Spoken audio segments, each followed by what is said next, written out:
కొణిదెల పవన్ కళ్యాణ్ అమ్మ కడుపున ఆఖరివాడిగా పుట్టిన అందరికీ మంచి చేయాలి, మేలు జరగాలి అనే విషయంలో ముందువాడుగా ఉంటాడు. తన గురించి కంటే జనం గురించి ఎక్కువగా ఆలోచించే మనస్తత్వం నా తమ్ముడు కళ్యాణ్ బాబుది. ఎవరైనా అధికారంలోకి వచ్చాక ప్రజలకు ఏదైనా చేయాలనుకుంటారు.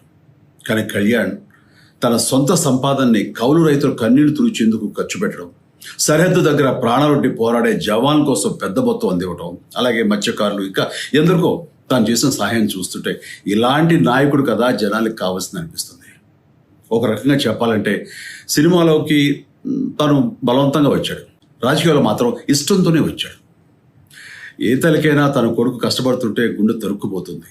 అలాగే ఏ అన్నకైనా తన తమ్ముడు అనవసరంగా మాటలు పడుతుంటే బాధ వేస్తుంది. అలా బాధపడుతున్న నా తల్లికి ఈ అన్నయ్యగా ఒక మాట చెప్పాను.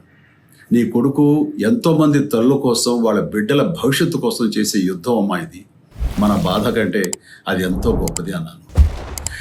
అన్యాయాన్ని ఎదిరించకుండా మౌనంగా ఉండే మంచివాళ్ళ వల్లనే ప్రజాస్వామ్యం మరింత నష్టం అని నమ్మి జనం కోసం జన సైనికుడు అయ్యాడు. తాను బలంగా నమ్మిన సిద్ధాంతం కోసం తన జీవితం రాజకీయాల్లోకి అంకితం చేసిన శక్తిశాలి పవన్ కళ్యాణ్. ప్రజల కోసం, రాష్ట్ర భవిష్యత్తు కోసం ఆ శక్తిని వినియోగించాలి అంటే చట్టసభలో అతని గొంతు మనం వినాలి. జనమే జయను నమ్మే జనసేనాని ఏమి చేయగలడో చూడాలంటే మీరు పిఠాపురం ప్రజలు కళ్యాణ్ని గెలిపించాలి. మీకు సేవకుడుగా, సైనికుడుగా అండగా నిలబడతాడు. మీకోసం ఏమైనా సరే కలబడతాడు, మీ కళ నిజం చేస్తాడు. పిఠాపురం వాస్తవ్యులకు మీ చిరంజీవి విన్నపం. గాజు గ్లాసు గుర్తుకి మీ ఓటు వేసి పవన్ కళ్యాణ్ని గెలిపించండి. జై హింద్.